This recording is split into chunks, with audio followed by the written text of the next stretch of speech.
Hi there, I'm Cherie. And I'm Chris. And we're Technomadia. And we're also the hosts of the Mobile Internet Resource Center. We're going to kind of bridge the two sites a little bit here, which is kind of a rare thing for us. So if you know our personal story, we have been full-time RVers since 2006. And then we got a boat in 2017. We work remotely. We do a lot of video streaming. And of course, we have our YouTube channel here. So we're doing a lot of video uploading too. And all of our careers working together. We've been working the entire time we've been together on the road. We've been working primarily online. So staying connected has been incredibly important to us. And we've gotten really kind of good at it, maybe even obsessive. So obsessive, we started a whole website about it. Right. But we wanted to share today, we've had a lot of questions about if in our boating life, how it's been different from RVing and what our current setup is. We thought we would address that today. Right. And that is a tricky question because we are constantly testing new things, new plans, new devices, new hardware and stuff. So we're going to focus today on what is kind of our core go-to setup and probably what we would basically have if we weren't testing everything else. But this stuff for us changes a lot. We alternate things out all the time. So this is kind of the gear that you see in front of us, what we would probably choose if someone said, okay, you no longer run the Mobile Internet Resource Center, you no longer test gear for a living, what would you choose? I think this is what we would test today. Combination of this, yes. But let's start with our core cellular plans. And so cellular data is our primary mobile internet option. It is the most reliable for us. We can get it while being mobile. We don't have to rely on Wi-Fi networks or any other option. So cellular for, I would say, 95%, even since we hit the road back in 2006, yes, has been our primary way online. Yeah, we use Wi-Fi and satellite as backup options and such, but cellular is the focus just because it is so predominantly, it's good, it's fast, the coverage is great. It's gotten so much better over the last decade that it's kind of ridiculous. So we have a lot of focus on tracking good cellular data plans so that we and you can get online. Yes, but the key with cellular is there's no one particular plan, one particular carrier, so we're going to talk a little bit about having multiples. Yeah, so cellular coverage maps vary from the places you go. So one carrier in one area may be better than another, and you can look at the big cellular maps viewed out and, oh, Verizon looks better than AT&T. But when you zoom into the places you want to go, there may be variances and differences. So having diversity is very important. And even if both carriers have great coverage, one of them might have horrible performance, either being overloaded or just not well designed in a particular area as the other. So being able to switch back and forth is important. So we do that actually all the time. So the first place is we both have a smartphone. Mine's recording right now. we use iPhones. We have standardized on Apple products in our household, but we like Windows people and Android people too. I keep my phone on Verizon. And I keep mine on AT&T. So right there is built-in carrier diversity. Yes, both of our plans, so our primary phone lines are each, it's worth it to us to be paying for that first line for each. Mine is on Verizon's, what they call the new unlimited plan. It's the one that came out in February 2017. It is now called Beyond Unlimited. It includes unlimited on-device data and then 15 gigabytes of high-speed mobile hotspot use that I can get laptops and stuff online on. And basically, I use that when I'm away from the boat or the RV to get my laptop online, or most often when he's playing around with gear and the network's constantly going up and down, I just revert to tethering or smartphone hotspotting off of this so I can get my work done. Yeah, and it's also unlimited on-device data, so Cherie streams a whole lot of video on her phone using an HDMI out cable to watch on the big screen. Yep. So that's actually one of our primary video streaming plans right there. Right. And then your plan is with AT&T. Yeah. So I've got the, what's it called at the time? It's the Unlimited Plus, and it's unlimited on-device data, and what includes 10 gigabytes of high-speed mobile hotspot use. He doesn't use his hotspot very often because he usually has all the toys. Yes.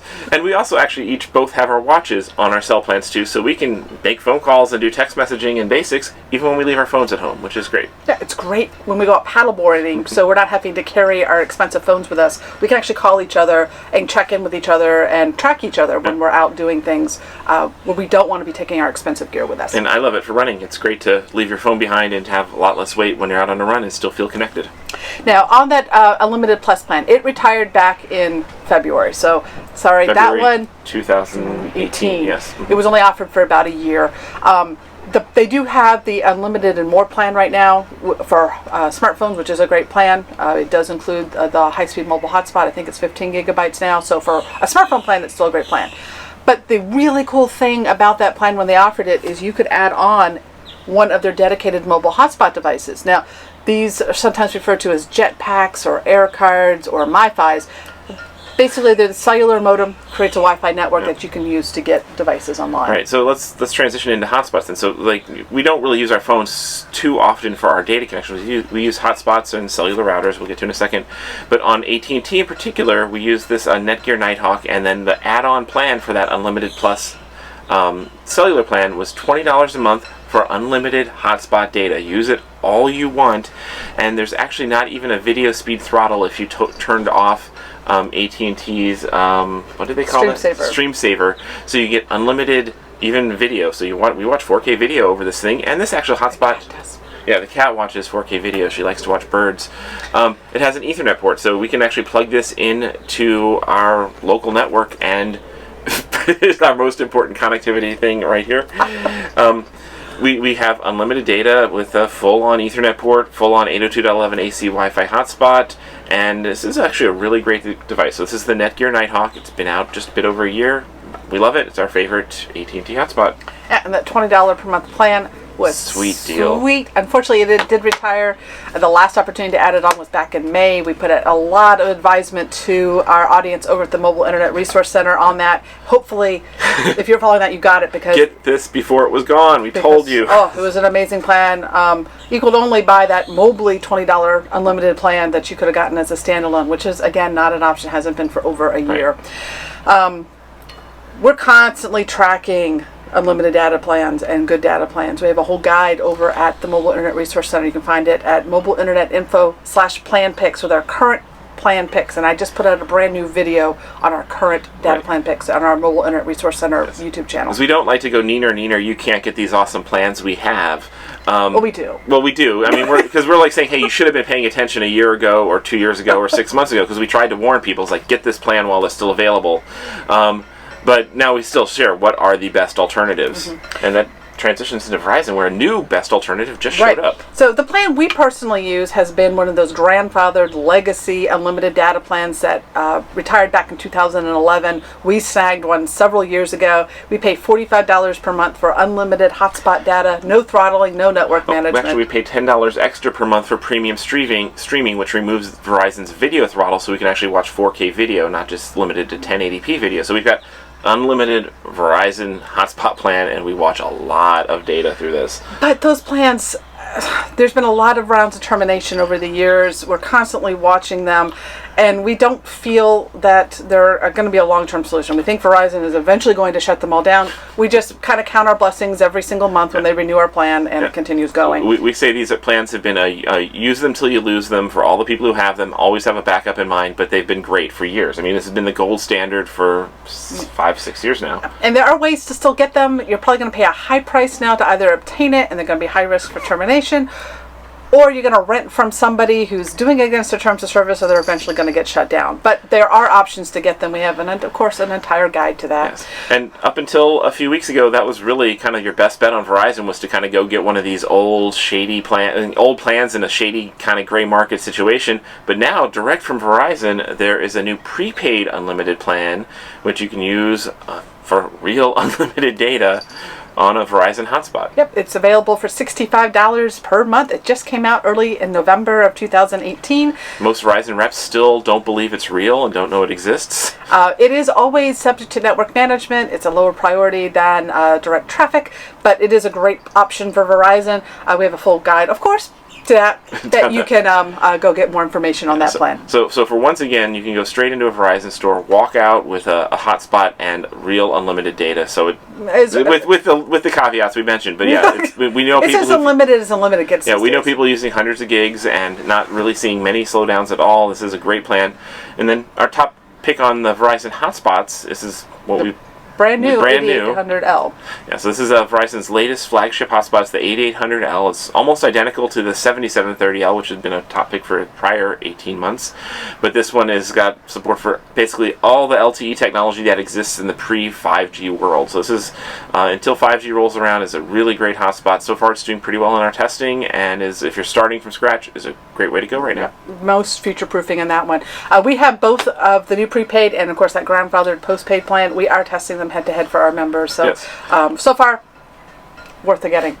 All right, we do keep plans on T-Mobile and Sprint. We don't necessarily consider them the best networks for travelers, simply because they don't have widest nationwide coverage, but that is improving over the years, and there's a potential merger between the two of them that could come to fruition next year. And there have been a few occasions where T-Mobile has been the best, and even once or twice the only carrier that got us online in a few situations. Certainly there have been several situations where T-Mobile is the fastest. So it's nice to have that as kind of our third tertiary backup.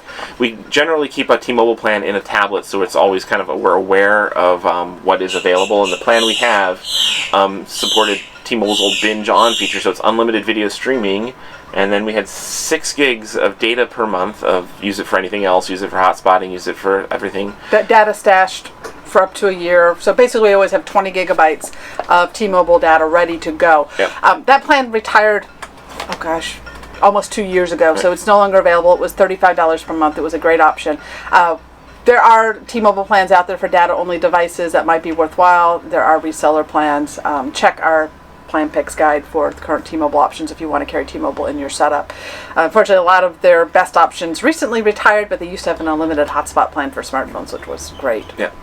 Okay, then on to Sprint. We do keep a Sprint plan around, and there are places where Sprint can be very, very fast. So it's every so often we check it, but usually there's already been Verizon or AT&T that are our primaries. But we do have an unlimited Sprint plan via the Calyx Institute.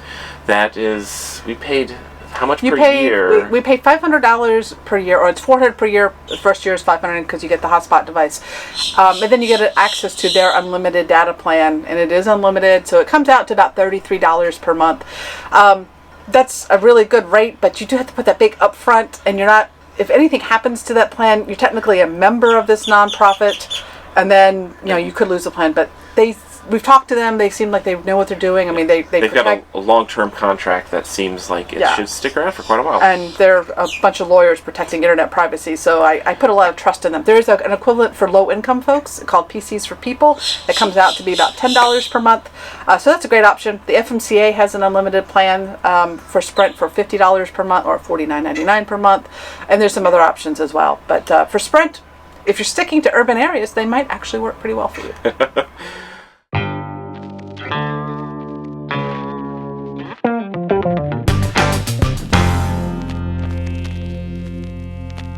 Right. Enhancing these signals, because we do have a few tools in our arsenal for doing that. A lot of people ask about cellular boosters. So this is the weBoost 4GX, Drive 4GX, which is our top performing one. It's our go-to booster that we pull out when needed. Boosters are great. They do a great job of enhancing the signal if you have a weak signal. They're particularly great with smartphones that don't have antenna ports.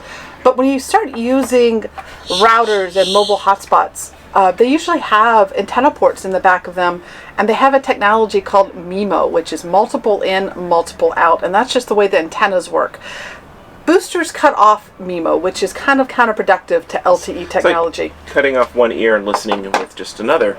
And so the side effect of this is a lot of people think, I just get a booster, I put it in my rig and turn it on, and I'm going to have better signal all the time. And they might see, hey, I get more bars, but don't ignore bars. Bars are not really important. It matters is the speeds that you're getting, the performance. So run a speed test, and you will see that a lot of times a booster might speed up your upload performance in particular is really impacted by a booster. You might see a huge increase in your upload performance, but sometimes you'll actually see your download performance decrease. Sometimes it will even be cut in half. There'll be other places where a booster isn't helping you or hurting you, and then there'll be other places where it's very useful. So the important tip with a booster is, A, you probably don't always need it, probably a lot less often than you think, and B, it might not always be helping you, so always test before and after. Decide if is it a good where you're at. Boosters are expensive. Yes. weBoost and SureCall and some of the other booster manufacturers have done a really good job of getting these into the hands of some of your probably favorite YouTube folks. So they've done great social media marketing. And They do work. They do work well.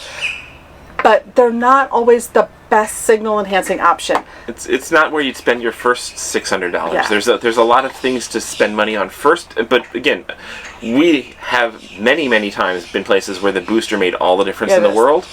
But yeah, you gotta weigh how often. So those show me a places hotspot. Okay. Give me the 8800. So in the back of these hotspot devices, there is 2 antenna ports. They might be called test ports on some devices. This one's got them too. So this is a MIMO antenna. This one's by Netgear. When this is in stock, it's under $30. It is currently out of stock in a lot of places. We're hoping it comes back in. It basically has 2 little antennas, ports, connectors that plug directly into a hotspot device. And ding ding. And this takes advantage because there are actually 2 antennas that are set up in an optimal configuration for MIMO. And this little antenna just suction cups, I'm missing a suction cup, to a window. And then you just kind of aim this generally in the direction of the tower. And we often find this little guy outperforms a booster 70% of the time. A lot. It is really shocking. We test it in so many places. We test everything all the time, and there are again certain places where the booster makes all the difference in the world. But we're blown away how many times that $30 little thing in a window is actually even better than fancy antennas on the roof. And there are plenty of other roof-mounted antenna options because it's just kind of a hassle to hang something in a window and everything. But there are all sorts of roof-mounted MIMO antennas and single antenna options. We spend a lot of time testing how to get a better cellular signal, and I'm going to point you to our guide, mobileinternetinfo.com/cell-signal, that has our full guide to all of our tips of testing and tricks and understanding cellular data so you can get the best performance out of it. Right. So we actually even take this with us when we travel, just because it is so handy. All the hotspots we focus on hotspots that have those little antenna ports, and it's portable. It's great. It's just a fabulous little thing. Booster has its place. We love our little antenna. We also have other antennas on the roof on our boat. We've got right now. We have 2 of the marine antennas, one by Cell5, one by weBoost. They're the same one. We're testing them with boosters, and we test a whole bunch of other brands of booster, from Smooth Talker, High Boost. There's a new one out called from American Booster, so we're testing them constantly head to head. Yes. But yeah, and then we do also, I guess we'd probably add, is one of our go-tos is on our bus in particular, we have a weBoost directional antenna. That there have been some places where having that big directional antenna on a mast, you raise the flagpole and aim it, that has made a huge difference in a few very remote spots. So we do consider that part of our personal go-to arsenal. Yep, worth carrying on board and having some way to attach it, whether with a suction cup that Techno RV sells, or with a a pole that you put. Yeah, flagpole basically. Flagpole. We have a flagpole. Yep, there's lots of options and mounting options for those directional antennas, but directional antennas are not always the right choice for all situations. Right. So don't just set that up. Sometimes having that always-on omnidirectional antenna on your roof is the best all-around option if you're mobile, and only bring out the big guns when you need it. Really need it. Okay, so cellular. Cellular is how we get on most of the time. Sometimes, however, you find that mysterious Wi-Fi at a campground or marina that actually works fairly well. You can go and connect your laptop, your computers directly to it if you're in range of it, and get online with it. I do that a lot at marinas. We're finding marinas, they usually have the Wi-Fi access points all the way out to the dock, so you can connect with a pretty strong signal without having to have gear. And we're finding marinas, some of them are actually pretty darn good. Some are crappy, just like in RV parks. Yeah, but in particular, in a lot of places, the Wi-Fi access point might only be up near the front office or in the front of the RV park or at the front of the marina. And having some longer range gear to bring that signal to you from further away means, places where your laptops can't see it directly, and certainly your phones can't and everything else, you can use fancier gear that supports Wi-Fi as WAN, connecting to that remote network, and then resharing it around to your local devices. Yeah. Also handy if you're at an anchor or you're parked somewhere where you might have access to like the Wi-Fi network at a Walmart or a friend's house or something like that.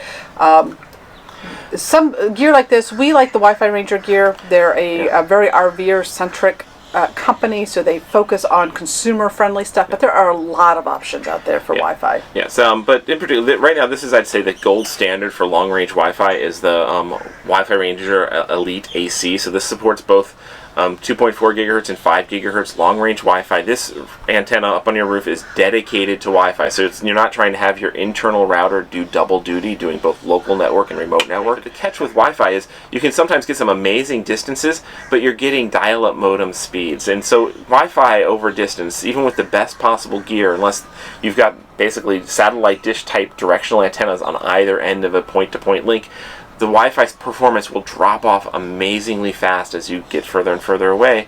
So you might be able to score bragging points that you connected to a hotspot at a mile away, but you're not going to surf, you're not going to stream video, you're not going to have a good surfing experience. Whereas cellular, you might have all of that. So often, Wi-Fi, you might technically be able to get connected, but cellular is going to give you a better experience, so we end up going back to cellular. We just only give Wi-Fi a cursory look. But the reason that we go with Wi-Fi Ranger gear is not for this. This is okay. Nice, yeah. We hardly ever use it, honestly, except for in testing. It's this.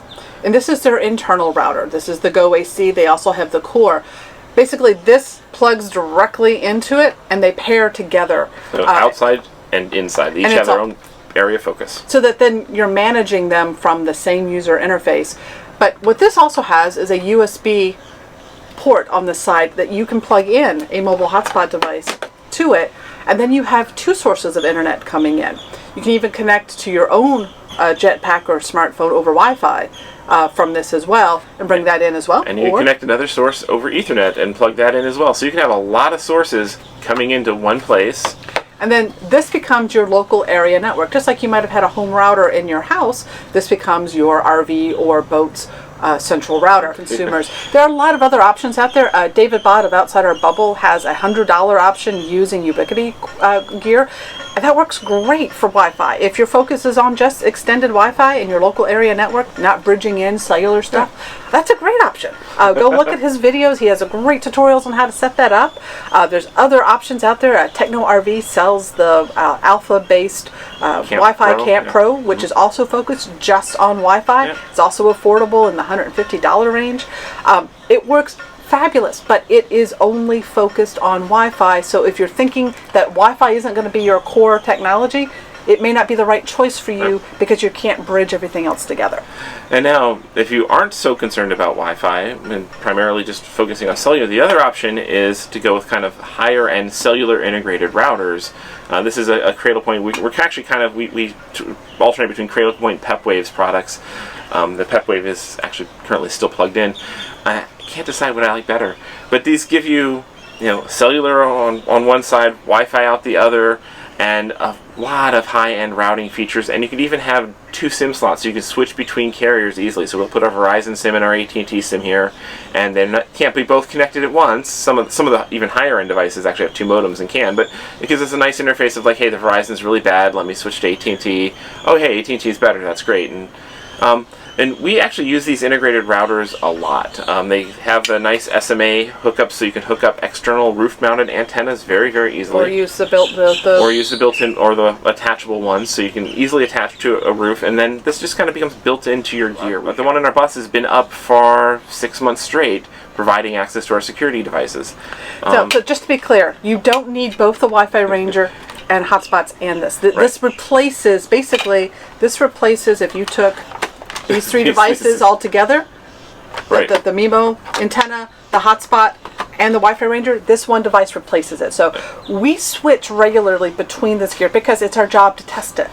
Don't go buy all this stuff. Unless you really enjoy geeking out, which some people do. But yeah, you kind of got different directions you can go down. These things are a lot more complicated than something like the Wi-Fi Ranger that is focused on a simple end-user interface, as opposed to this is made for somebody who is deploying this, an IT manager that's deploying this into fleets of police cars, and they've got a professional staff that is managing the devices. We obviously love this stuff. We have made it our career to test and track and play. All of this gear is fully reviewed on our Mobile Internet Resource Center. We have a lot of free content if you don't want to subscribe, but we do go a lot further with our subscription-based information, which is how we are funded. We don't do advertising. We don't sell this stuff. We don't even get, we're not even affiliates for most of this stuff.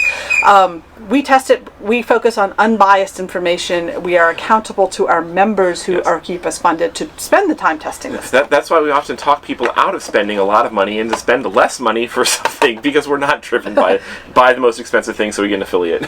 So go over to the Mobile Internet Resource Center. We have a dedicated YouTube channel where we constantly have new videos on news items that come out, as well as little guides. Please do subscribe over there. That is where we now have all of our mobile internet related content. We only occasionally do mobile internet stuff here personally. And then if mobile internet is an important part of your lifestyle, do consider becoming a member. You can get information at /membership, and we try to keep membership dues very low so that it's affordable for most, and we hope we deliver far more than the value. Yes, and the best perk of that is that you'll be beaten upside the head saying there's this really great opportunity, this great deal. Go get this plan before it's too late. So that's the best perk for our members. And you'll have a venue to ask questions of us, and we can help guide you to if it's the right choice for you. So we have Q&A forums. We do regular webinars with our members. They get access to our in-depth reviews, field testing, data reports, access to vendor discounts, because instead of taking affiliates, we try to pass the discounts on to our members instead of affiliates. So that's what we do. That a lot of people also ask, what is our full-time job? Well, that's what we do. This has become it. I have dreams about this stuff. Yeah, and she wakes up in the middle of the night. It's like, I'm writing a new guide. I got a great idea of how to explain something. It's like, okay.